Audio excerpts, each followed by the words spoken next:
Today marks 1662nd day of the lessons, day reflections. And today I want to ponder about the topic of two steps forward, one step back. Two steps forward, one step back. And I think that when we do not understand that there will be a step back, when we expect it will be 5 steps forward, 100 steps forward, 1,000 steps forward, and there's no step backs, if we think that way, we allow that step back to really bring us back even to second, third, and fourth and fifth steps. And I think that we need to understand that when we are growing, 2 steps forward, 1 step back is growth. And I think that when you've been an athlete, you know exactly that sometimes in a one season you are a little bit better shape, even though that you work very hard, you went backwards, and that's totally fine.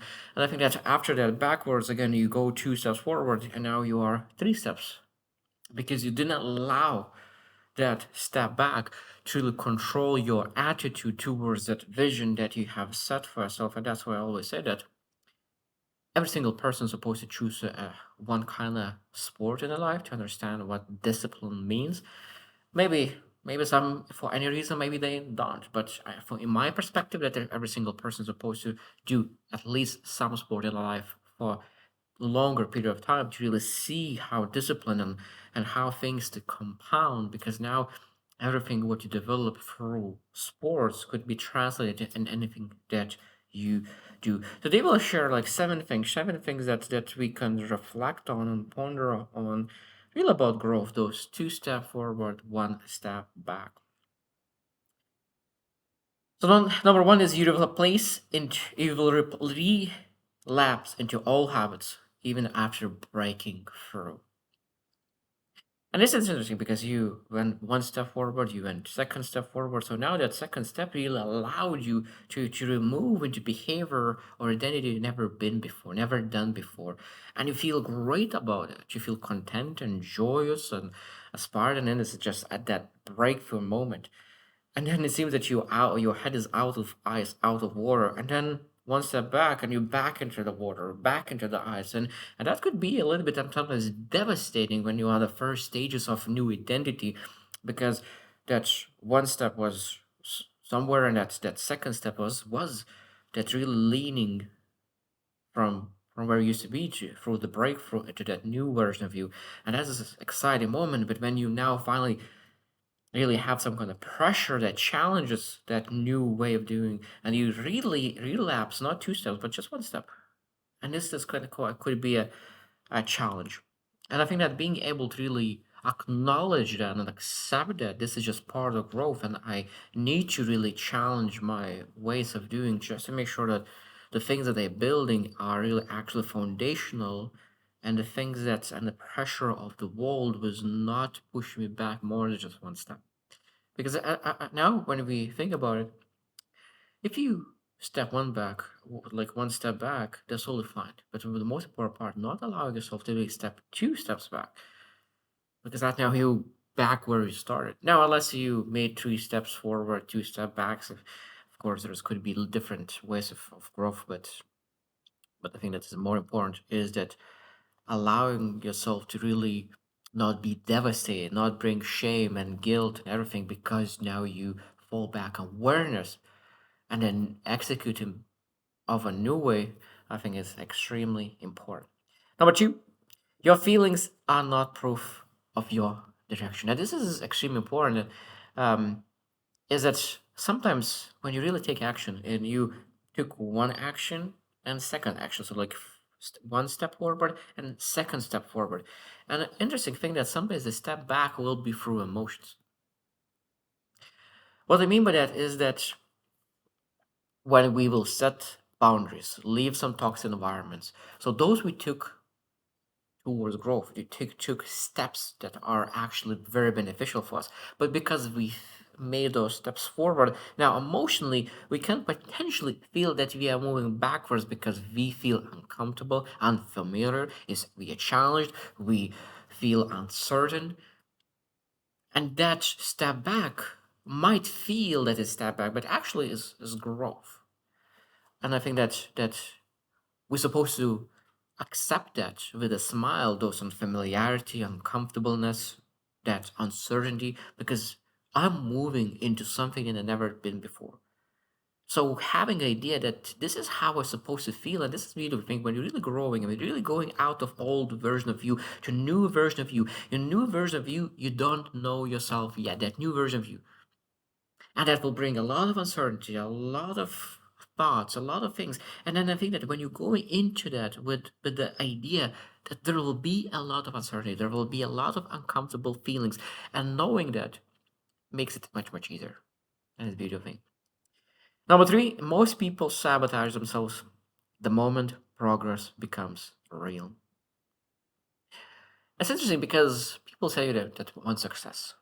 But what success really requires is letting go of old version of you. Failure, otherwise, allows to keep your old self.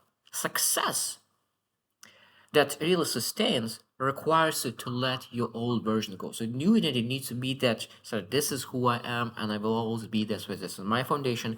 Because failure allows you to go back to your old version, and old version sometimes feel more comfortable, more familiar, and that's why it's very dangerous. Because success requires responsibility, consistency, and being able to really take ownership of your life. Number four, you cannot heal in the same environment that rewards your dysfunction. You cannot heal in the same environment that rewards your dysfunction. So I have experienced that. I don't know exactly what it means. You push very hard, you push very, and it's interesting because you heal for a bit, and then you push very hard to develop self growth forward, and then you take two steps forward, and then the function that environment that has pushed so much pressure on you drags you back into zero at point zero. So you after you when you're point zero, you heal a little bit, then you push a little bit, and then this then function dysfunction of environment drags back to the zero, and it's just insane that loop of an environment, toxic environment, is extremely bad for emotional being, for mental state, for financial state, for nervous system stages, and then sometimes the best way to really start the healing is just removing yourself out of the environment that created that that need for healing. Number five, the strongest people are not the most motivated. They are the most regulated. And it's interesting because when I look at you, watch a lot of different podcasts, seminars, sometimes did a lot of conferences, and really the one of the key core aspect that I really learned that most people who are very successful that mention is emotional regulation. Being able to really control your state, your mood, because there will be moments when you have no motivation whatsoever. And being able to do what's right regarding your vision, with your direction, your calling, your dedication, your commitment, your purpose, your meaning, fulfillment, the things that is actually important, to do the things that is necessary. At the moment when you don't feel like it, this is one of the most important things in life. That really moves you forward because you might be terrible emotionally, mentally, but still pushing just a little bit inch keeps your momentum going because people who quit, who like have a lot of motivation and now they quit, breaks the momentum and then heading back to momentum is much harder. And I always say that it's easier to move from 1 to 20 than from 0 to 1.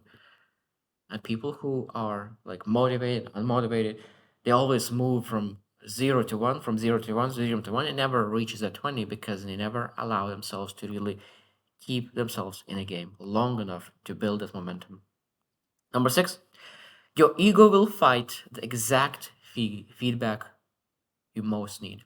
It's interesting because you grow to make two steps forward, and then there is something that is holding you back to really take that third step. And it's interesting because we will go backwards that one step because something is holding us back. And now there's the choice is that, okay, what was that something that is actually holding me back? And most people know that by themselves. Some people need some awareness from other people. But being able to really look directly into the face, look into the face that demon that is in your life right now, and really feel that uncomfortable feeling, that discomfort, and really deal with it is one of the things that really allows to really move two steps forward, one step back, and two step forward. And then, of course, we'll need to go back something to face again. But this constantly we'll need to face new demons, new level, new demon. That's why I don't remember who said it, but there's a beautiful thing. The new level will be a new demon that we'll need to slay. That's like any kind of game that you start at the beginning. The demons are the things that needs to be slayed.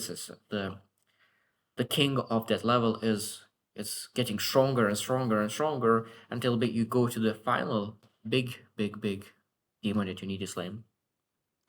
The last one, number 7, that I want to really ponder on is becoming your best self is less about adding, more about removing. So when we're moving two steps forward, one step back, then we need to ask, okay, what do I need to remove of my life that I could really move 2 more steps? Because it's when we make 2 steps forward, we do things better. We're more productive. We have more capacity. We became better. We have more awareness. We become stronger, and we are proud of ourselves. Sometimes we start putting things on our plate that actually not adding value, and because we added things on our plate, now we step backwards. At that moment, it's like, what is in my plate that could remove and that could allow me to really move those 2 steps forward again? It's very, very important to really, when we are even at the best capacity, when we move those 2 steps, is not to add something that's even better, to remove things that you can use the capacity on the most important non-negotiable things in your life. I'm guilty of that as well. So I love adding. I love trying new things. I love to really do one thing, another thing, third thing. And for me, it's extremely important to sit down and look what's on my plate and remove things out of my life so I could focus on the things that truly matter, that they are moving my needle forward of my life. This is a beautiful topic. 2 steps forward, one by back. And as I said at the beginning, we're not supposed to be afraid of that step back. That step back is data. That step back allows to build that more clarity, more awareness. And then after that step back, we're going back to the real growth, and that's 2 steps forward. So I hope you choose to win, and see you tomorrow.